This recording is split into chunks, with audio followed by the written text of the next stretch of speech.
I will talk about how can you link it with Instagram on your Clubhouse app. We're going to figure out the solution or know how you can do that on your Clubhouse app. So you just follow these ways, then it's going to work with you.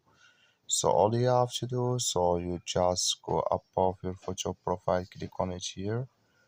When you just click on it here, so then it's going to take you to this list here. Then you click here on settings, click on it. So then you come to this list, then all you have to do, just click here on your name here. When you just click on it, it's going to take you to this list here. So then you click here on connect Instagram here. When you just click on it, so then it's going to take you to your Instagram, and can you link it with your Instagram here on your Clubhouse app. That's all you have to do. That's all. Thank you for watching. Don't forget to support us by liking, subscribe.